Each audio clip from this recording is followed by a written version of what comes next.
Tires screeched somewhere in the distance, but the cul-de-sac of Aspen Lane in Cedar Falls, Colorado, remained so still that a dropped pin might have echoed against the newly painted mailboxes.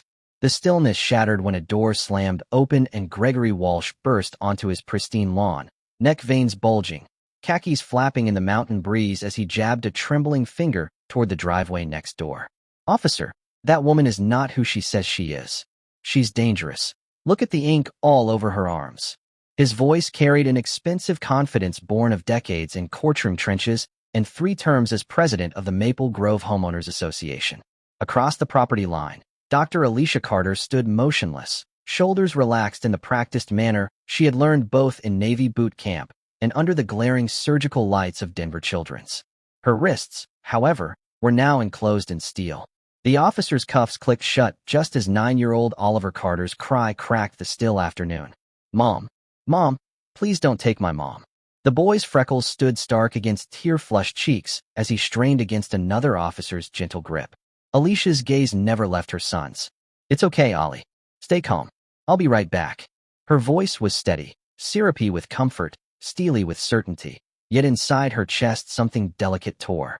She had seen children cling to their parents in ICU waiting rooms, and now her own child's heart was being carved open by fear. Gregory Walsh exhaled through flared nostrils, convinced justice was being served. 3 police cruisers idled at the curb, lights strobing red-blue patterns onto his manicured shrubbery. Neighbors peeked from behind curtains, cell phone lenses glinting. In Walsh's mind, he had neutralized a threat and reclaimed the tranquility of Aspen Lane. He didn't realize he had just sabotaged the only person capable of rewriting the tragedy that was creeping inexorably toward his own living room. 72 hours earlier, Aspen Lane hadn't known Alicia Carter existed. On that morning, she and Oliver had moved their last boxes into the butter-yellow Victorian whose wraparound porch overlooked the Rockies. Alicia chose Cedar Falls for 2 reasons: the school district's gifted program and the hospital's 13-minute commute.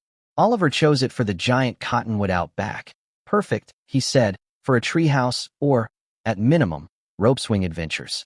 The cottonwood's branches now swayed in mid-June sun as Oliver darted between rooms, chattering about where to hang his Star Wars posters. Alicia, meanwhile, set a sheet of brownies onto a cooling rack. "Operation Neighborly Welcome, Chef Oliver. Ready to deploy?" Oliver puffed out his chest. "Ma'am, yes ma'am."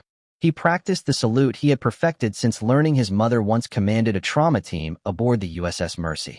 The brownies were sliced, boxed, and topped with a card in Oliver's blocky handwriting. "Hi, we're the Carters. Alicia and Oliver. Excited to meet you." Doorbells soon chimed up and down Aspen Lane. Most neighbors smiled. One house, however, brick facade, perfect hedges, kept its door chained when Alicia knocked. Gregory Walsh cracked it 3 inches, icy blue eyes darting between the tattooed woman and the pale child. "Can I help you?" Not "hello. Can I help you?" like a receptionist faced with an unexpected delivery. "We're next door," Alicia said, presenting the box. "Thought you might have a sweet tooth." Walsh's gaze snagged on the caduceus snaking across her forearm, then on Oliver's ginger curls. Something in his pupils hardened. "We don't eat gluten," he said, sliding the chain back into place. Oliver looked up, confused. "Mom, we used rice flour like you said." "Some folks aren't ready to make friends," Alicia murmured, guiding him home. She did not mention the way Walsh's nostrils twitched as though brownies carried contagion. That night Walsh phoned his golf buddy, Detective Brent Micah, who owed him a favor after Walsh smoothed over a messy HOA citation from Micah's cousin. "There's a situation brewing," Walsh said, voice low, conspiratorial. "A heavily tattooed black woman and a white boy, no father in sight. I smell kidnapping." Micah sighed. "Greg, do you have evidence?" "Instinct is evidence," Walsh replied. "Trust me." By Tuesday, Walsh's instincts had bloomed into a dossier. Photos snapped from behind hydrangeas showing Alicia walking Oliver to the bus stop, Alicia braiding Oliver's hair, or what Walsh's caption called female groomer manipulation. He emailed the folder to the school principal, the local PTA Facebook admin, and a sheriff's lieutenant he met at a charity auction. The subject line, urgent child safety concern. Principal Esther Bowen forwarded the message to Oliver's teacher with a single line, "Please monitor discreetly." Bowen didn't relish suspicion, but Walsh, after all, chaired the district's bond committee. Influence hummed louder than unease. 2 days later at the Cedar Falls community pool, Alicia held Oliver's hands as he practiced floating. She counted aloud. 1 Mississippi, 2 Mississippi, while keeping his back buoyant on chlorinated water. Parents nearby watched a scene of gentle trust. Walsh watched through polarized sunglasses, seeing something darker. He beckoned the pool manager and whispered. Minutes later, staff demanded Alicia show residency papers in front of gawking swimmers. She complied, chin high, but Oliver shrank under the weight of stares. Please don't forget to like and subscribe. Drop your thoughts in the comments box. That evening, Oliver asked, why did Mr. Pool Guy think we didn't belong? Alicia's throat pinched. Sometimes people judge based on what their eyes think they see, not what their hearts should know. Judgment metastasized. Noise complaints surfaced. Excessive drumming at 4:00 p.m. Oliver's beginner snare practice. Anonymous CPS tips alleged improper guardianship.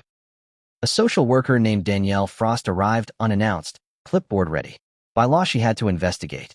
She left 90 minutes later, her notes filled with words like immaculate, loving, appropriate. Yet a seed of doubt had still been sown in city databases. Walsh escalated again the following Saturday.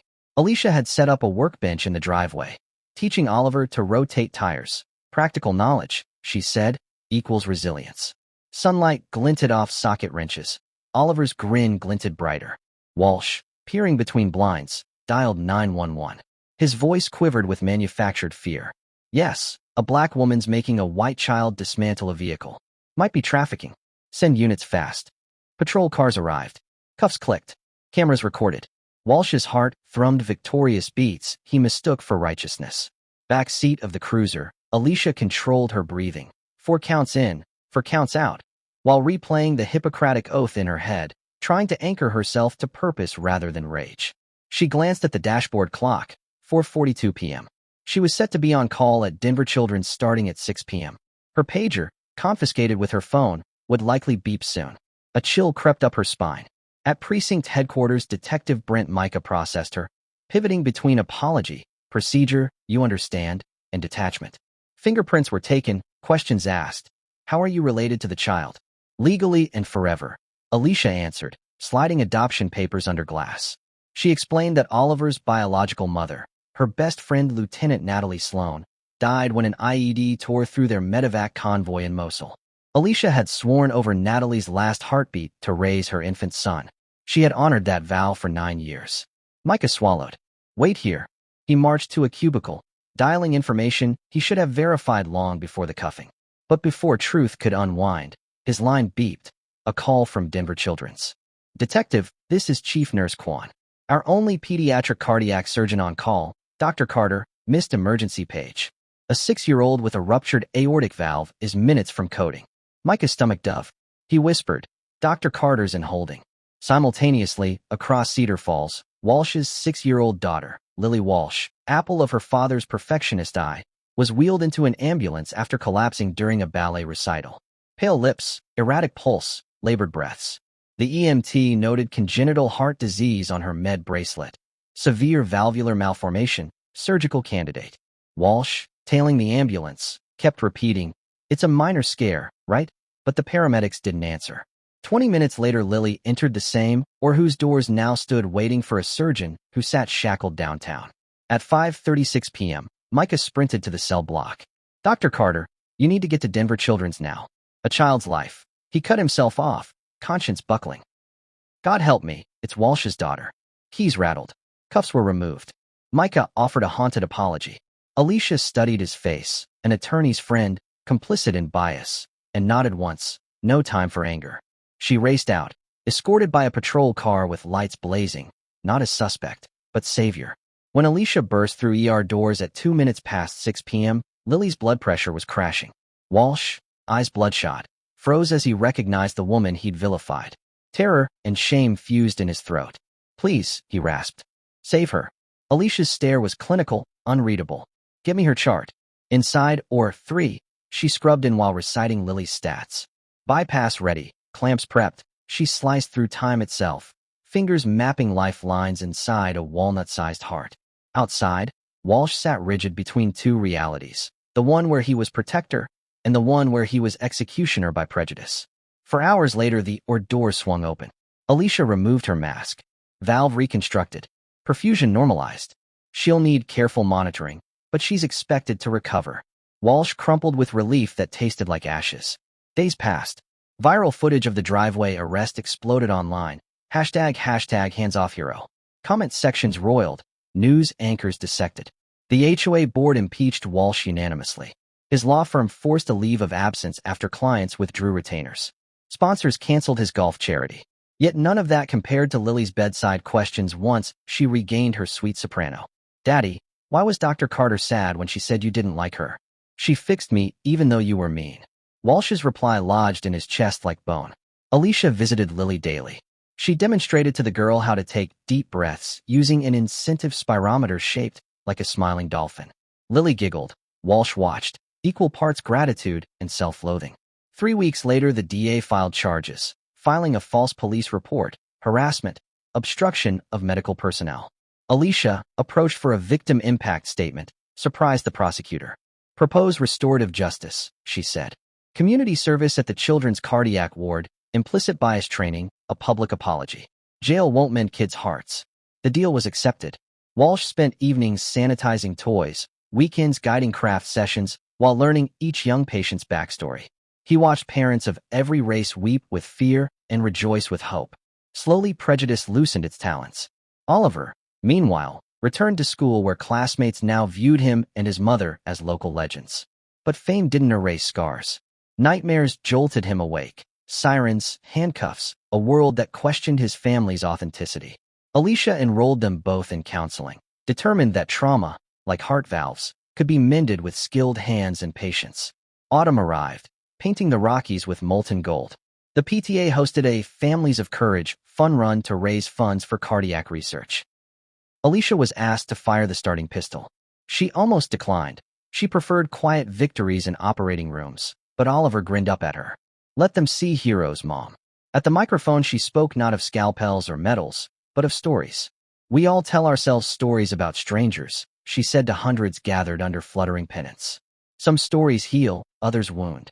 She paused, eyes finding Walsh in the crowd, pushing Lily's wheelchair.